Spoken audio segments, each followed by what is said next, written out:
अस्सलाम वालेकुम वरहमतुल्लाहि वबरकातुहू। आज ये एक भाई ने सवाल व्हाट्सएप पर किया था कि मज़ारात पर चढ़ावे चढ़ाना, बकरा न्याज देना, ये कैसा है। तो मन्नत मानना तो ये शरअन दुरुस्त है, इसमें कोई हर्ज नहीं है। अलबत्ता मन्नत की कंडीशन क्या है। अगर किसी शख्स ने मन्नत मानी कि मैंने एक बकरा दरबार पर न्याज देना है या फ़लाँ बुज़ुर्ग के इसाले सवाब के लिए देना है, तो वो तो हो गया इसाले सवाब।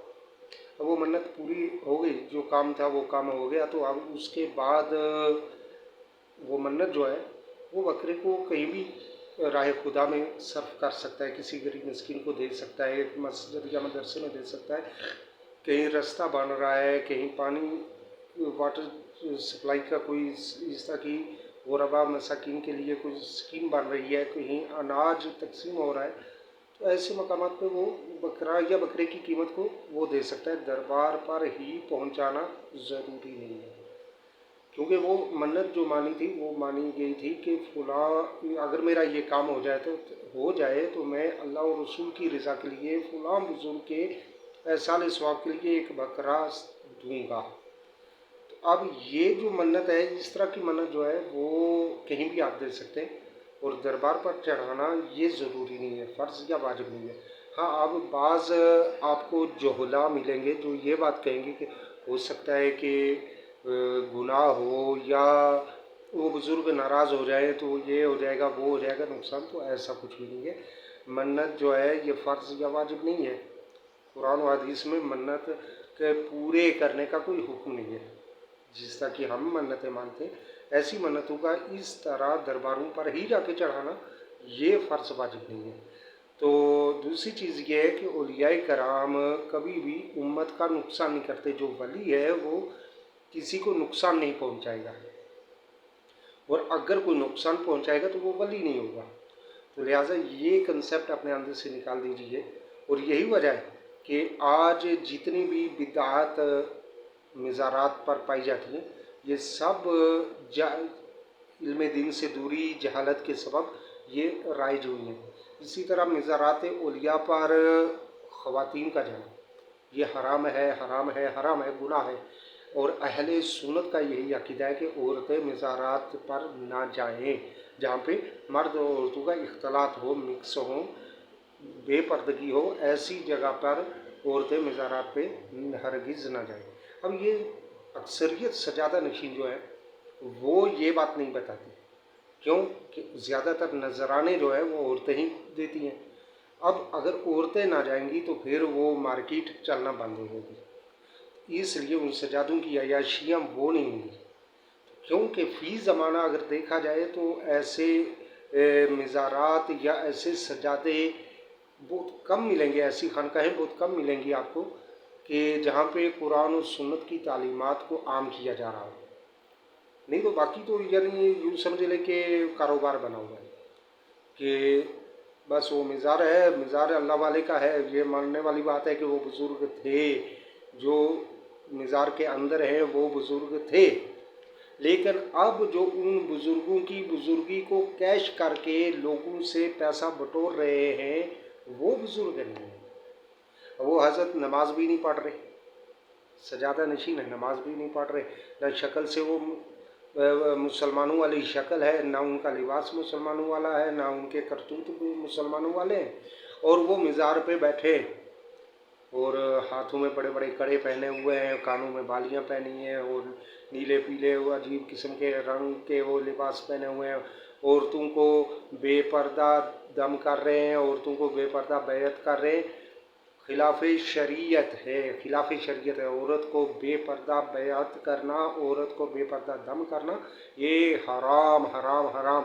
चाहे वो कुछ सैयदजादे हों या गैर सैयद हों, पीर हों, सजादे हों, कुछ भी हों, जो भी टाइटल उनके साथ है, अगर वो ये काम कर रहे हैं, वो अल्लामा भी हैं, तो वो भी गुनहगार हैं, गलत है।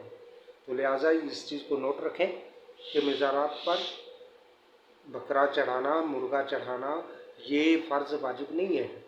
آپ نے جو منت مانی ہے وہ کسی غریب مسکین کو اپنے پڑوس میں اپنے رشتہ داروں میں کسی غریب مسکین کو دے رہے تو یہ زیادہ افضل ہے.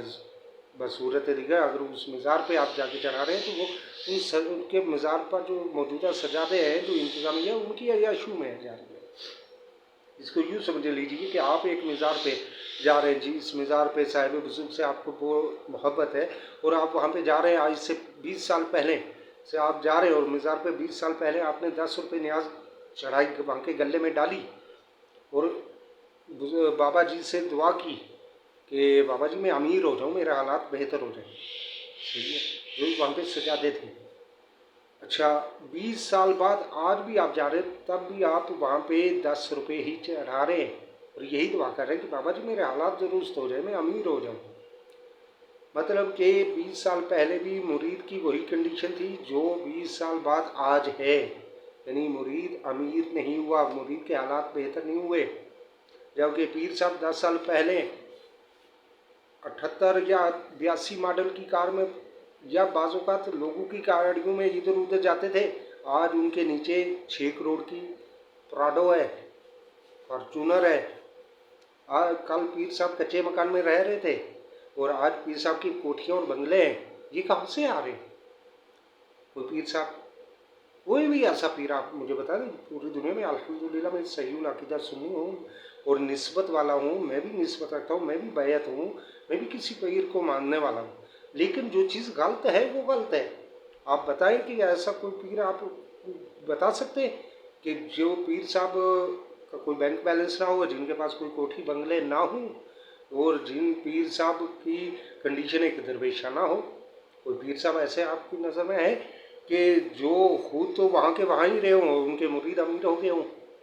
اکثر یہ ہوتا ہے کہ مرید وہاں کا وہاں ہی ہوتا ہے جبکہ پیر صاحب اوپر چلے جاتے ہیں، امیر ہو جاتے ہیں، وہ کروڑ پتی ہو جاتے ہیں. وہ بینک بیلنس بھی ہوتا ہے، ان کی گاڑیاں بھی ہوتی ہیں، ان کی کوٹھیاں بھی ہوتی ہیں، ان کی جائیدادیں بھی ہوتی ہیں. ان کے بچے جو ہیں نا وہ عیاش بھی ہوتے ہیں، وہ شراب وہ کباب وہ پتہ نہیں کیا کیا کر رہے ہوتے ہیں وہ، جبکہ ان کے مرید آج بھی ان کے گھٹنے دبا رہے ہوتے ہیں. اچھا پیر پوچھو جی پیر صاحب آپ کی نماز پڑھ رہے ہیں تو پیر صاحب کی نماز روحانی نماز ہے، وہ ایسے نہیں نمازیں پڑھتے، وہ تو خانہ کعبے میں جا کے پڑھتے ہیں، وہ مدینے میں پڑھتے ہیں.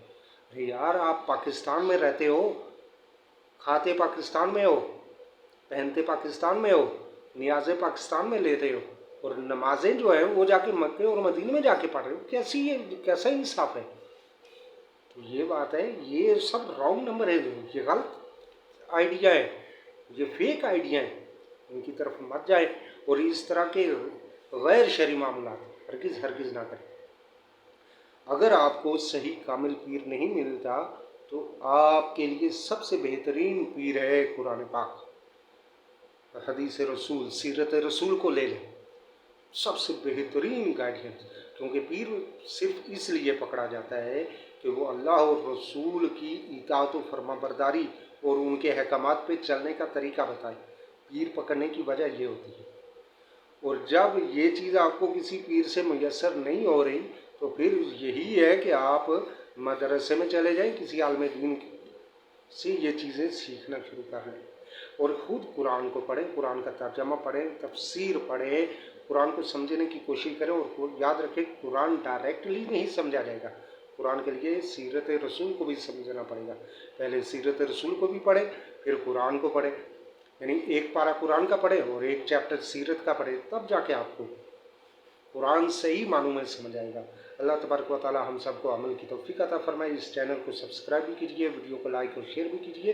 اگر کوئی چیز غلط پائی ہے تو فوراً کمنٹ باکس میں جا کے آپ کمنٹ میں اطلاع بھی دیجیے. انشاءاللہ عز و جل اصلاح کرنے کی کوشش کی جائے گی.